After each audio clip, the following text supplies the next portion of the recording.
Hi, Dr. Andrew Orr here. Today I'm going to talk about the word stress.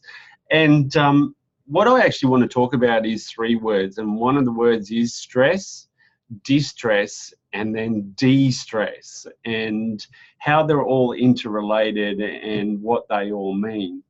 When a lot of people come to see me, it's quite interesting when I ask them the word, are you stressed? And a lot of them will say, no, I'm not stressed. I'm always like this. And they'll say, are you busy? Oh, yeah. I'm really busy, and I'm here, there, everywhere. And they're the people that I often say that have the art of being busy for the sake of being busy. Or busy being busy is probably more to the point. And I think a lot of people forget that while we do live in a very fast-paced lifestyle and we do have lots going on, and there's a lot more stimulus now, and you know, we've got a lot more things that take up our time. And it's interesting now that we have things that help us reduce our time, then we're using up more of that time to be more busier. And so it's creating what we call this stressful lifestyle response. And a lot of people are unaware that their actual persona, their life, their busyness, everything that they are doing, and their lack of de-stress and lack of relaxation is a big part of their health, or could be setting them up to a big health issue or health complaint, or worse, it could put them in the ground for good.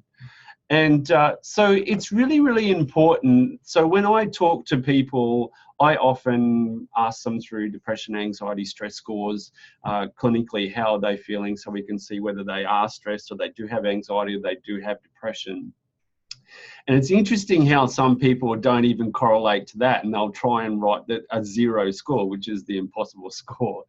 But then I'll ask them a different set of questions. And just like I said to them, you know, like, are you stressed? No. And then you ask them, are you busy?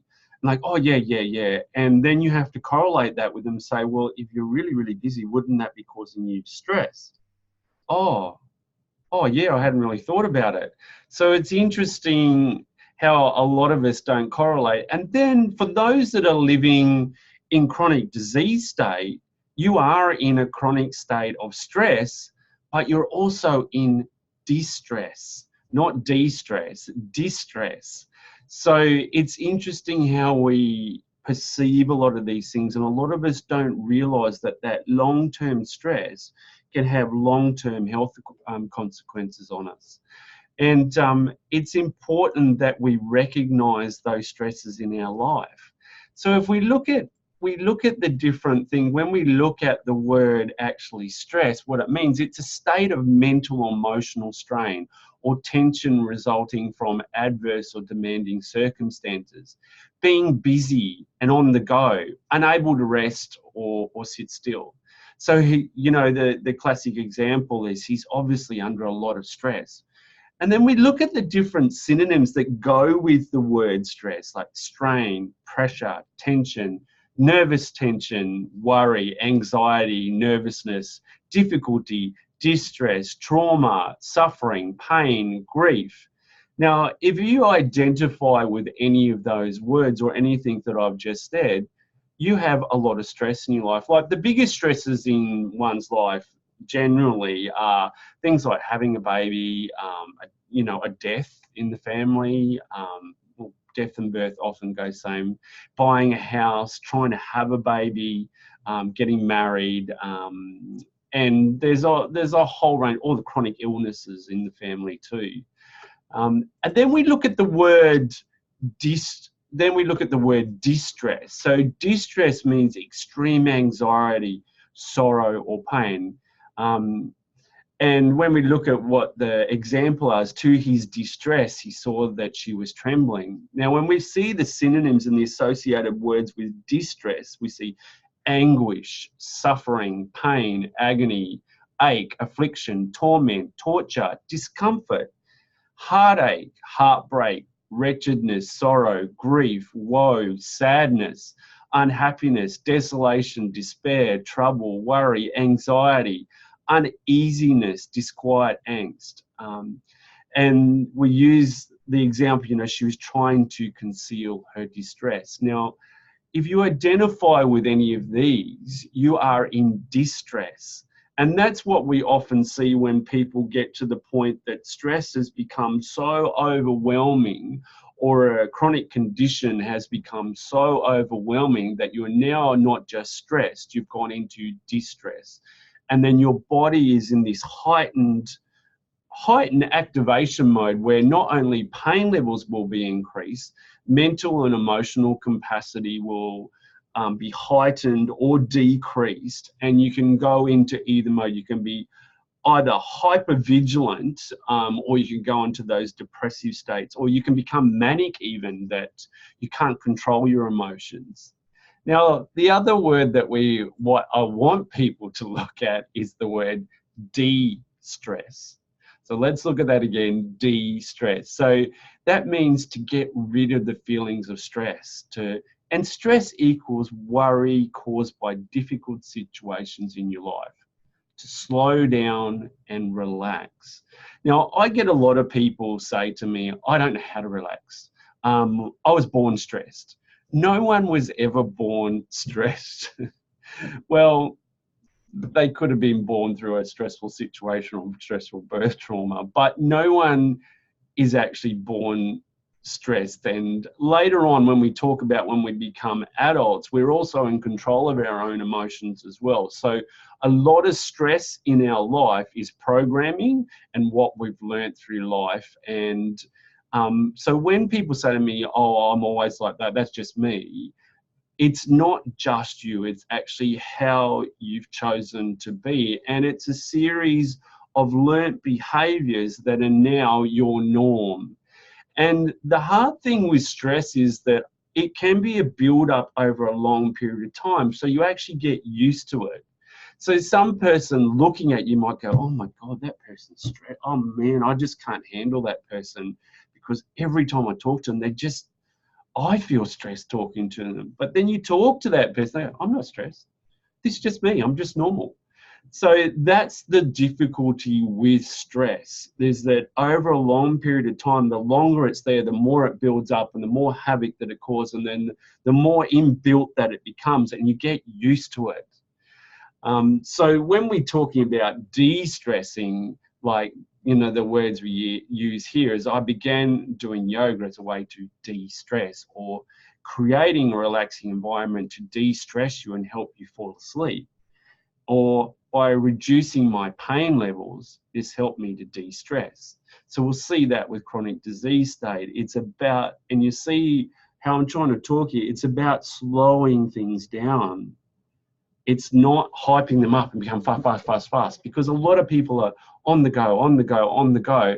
And I often talk to people that part of it isn't so much that stress, oh my God, there's a catastrophe kind of happen. It's that constant low-grade stress that you get used to. That's the dangerous one, because it's just a build up. Because people say to me, well, how did this happen? It just happened all of a sudden. I bent over and twang, there goes my back. Or, oh, I all of a sudden got this pain and I can't get rid of it, and I don't know how I got this. And they don't identify that over this long period of time of this constant stress and busyness and tension, and not doing anything about it and seeking any help is part of the issue. So when we look at, what does stress do to the body? Well, stress does a lot of things. So when you encounter a threat, like a large dog or someone that was trying to attack you, parts of your brain take over and they set off that alarm system. And this is what happens with people.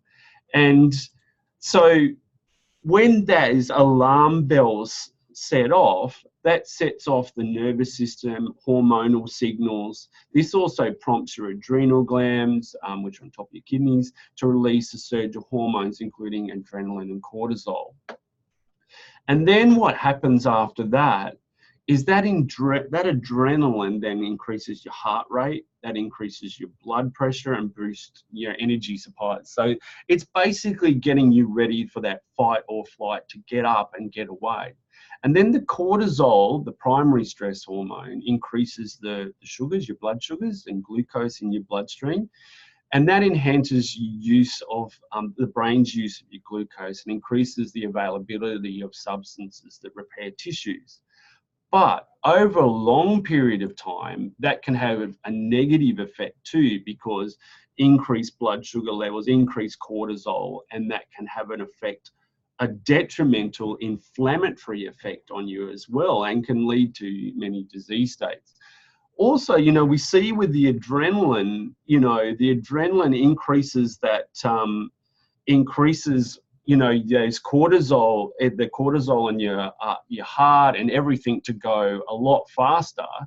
And then also what that does is then it has an effect on your immune system too. And that also can suppress your digestive system, your reproductive organ, your growth processes and stuff like that. And it's also controls your moods, your motivation and fear and so forth. So what does the effects of stress do to us? Well, when you are stressed, it can lead to things like depression, anxiety, insomnia, headaches, migraines, weakened immune system, heartburn, digestive upset, stomach aches, bowel issues. It can also increase your risk of heart attack, things like palpitations, increases your body temperature. So a lot of people get sweating, night sweats, and don't realize. Some people think they're going through menopause, and really it's just stress. It can increase your blood sugar.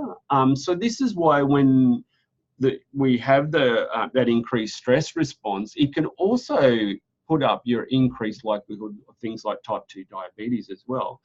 It can also increase your blood pressure. It can affect your fertility, so it can cause fertility issues. We always say that, you know, fertility, stress has a big impact, not on just testicular and ovarian function, but it also has an effect on the brain function, which has then an effect on also the hormonal pathways, and then the immune system, and then, you know, sex hormones and things like that. And also can affect the body's ability for implantation to happen as well. And then we can look at, we're just talking about hormone pathways. It can affect the hormone, because the hormone pathways are affected by cortisol and stress, and then it can affect how hormones are metabolized and things like that. Then we see menstrual irregularities. One of the biggest things I see with a lot of menstrual irregularities is that people don't correlate how their stress, their lifestyle, that constant busyness, go, go, go, go, go, go, can actually be part of their period pain or their irregular menstrual cycles and things each month. Even if they do have disease states like endometriosis and things like that, it can still exacerbate those already, those conditions they already have. It can also increase menopausal symptoms. We know that stress increases hot flushes and other symptoms, night sweats, and then can create anxiety and, palpitations and all other things that go along with menopause as well. It can also affect, like we said before, the sex hormones and the sex drive. So a lot of libido issues, when we see people with decreased libidos, stress and that emotional response and body being in distress, and a lot of stress can be a big part of libido. It's not always just hormonal. Stress is one of the biggest factors for male and female libido issues.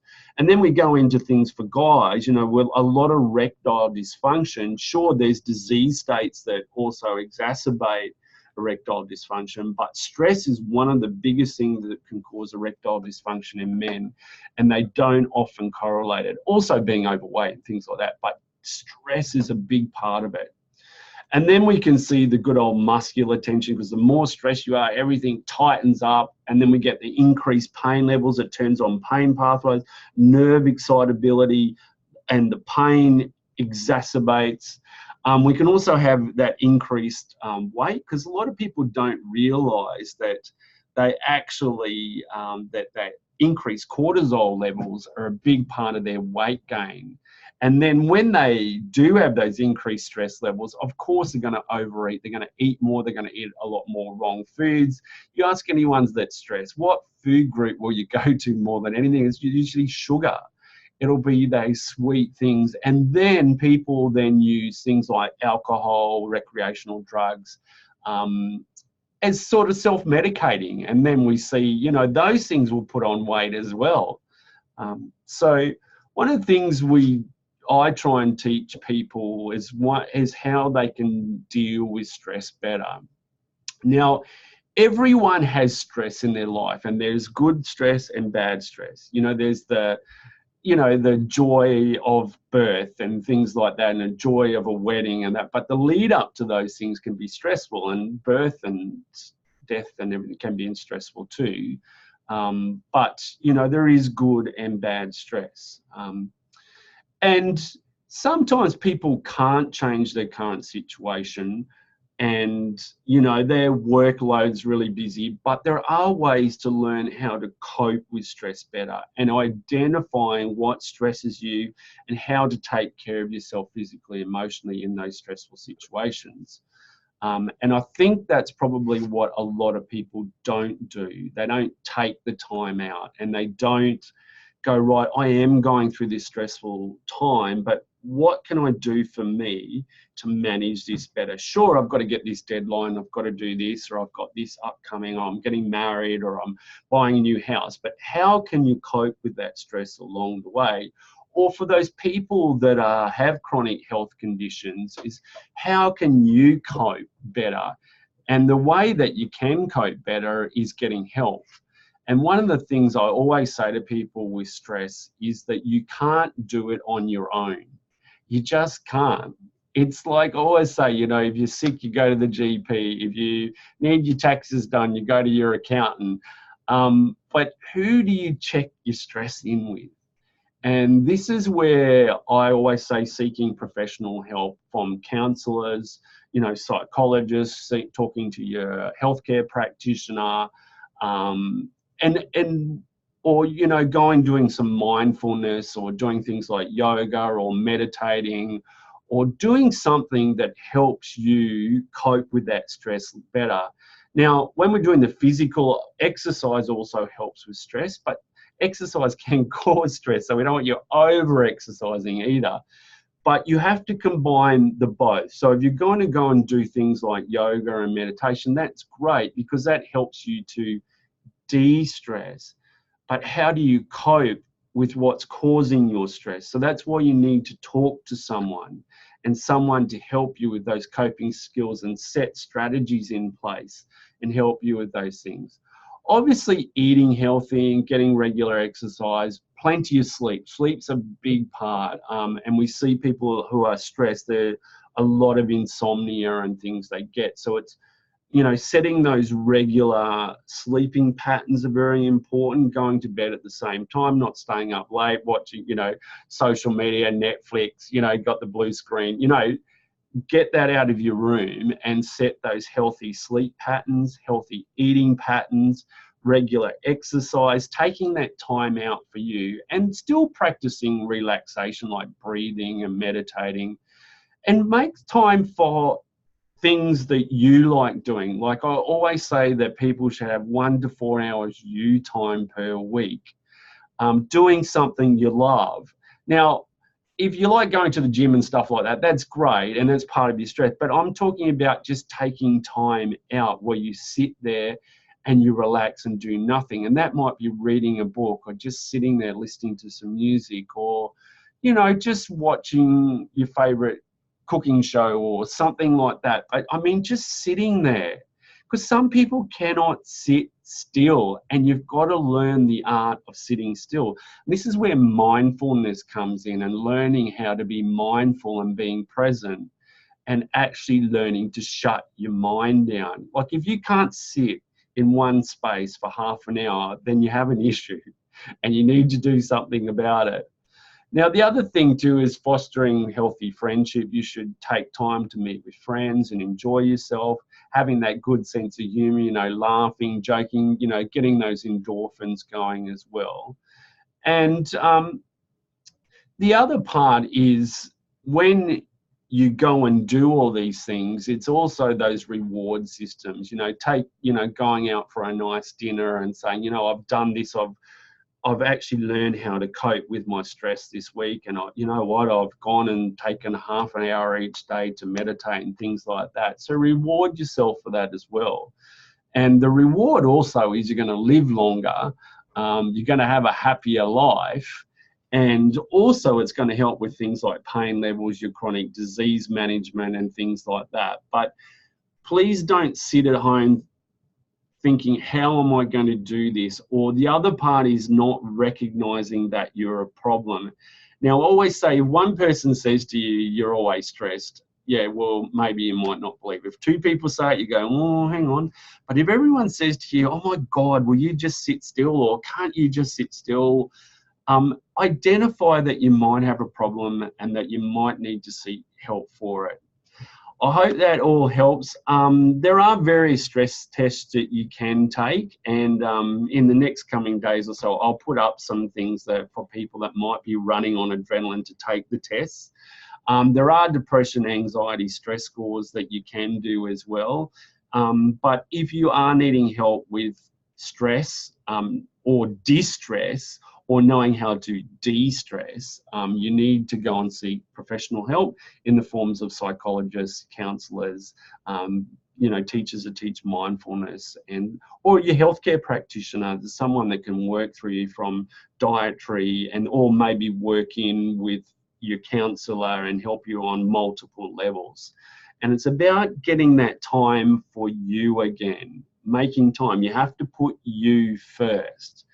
And I put up a video the other day about, in a plane crash situation, they always say to put on the face mask yourself first, because if you don't help you, you can't help others. And a lot of people I see, especially I suppose busy mums are probably, and busy parents, always tend to put the family, everyone else first. But the problem in doing that is that if you go down, the rest of the family goes down. So you have to put yourself first, and you've got to learn to put yourself first and not feel guilty about it. The one thing that I always learned from one of my lecturers was that guilt held on to more than 5 seconds is a toxic emotion. And it's one thing that's always stuck with me. And it can be a toxic emotion, and guilt is the biggest driver of a lot of stressful situations.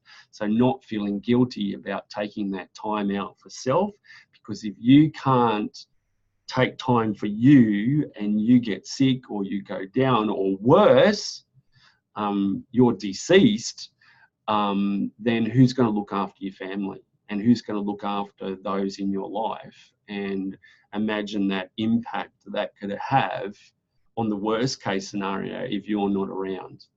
So tomorrow isn't promised, and stress can kill you. It can, and it can have detrimental health consequences on you. So learn to deal with stress. And if you're not coping with stress, or you're in pain, or you're in distress, please go and get the help. There is always help out there. If someone you are seeing isn't helping them, find someone else. Get a second opinion, get a 10th opinion if you have to, because there is always someone that will help you.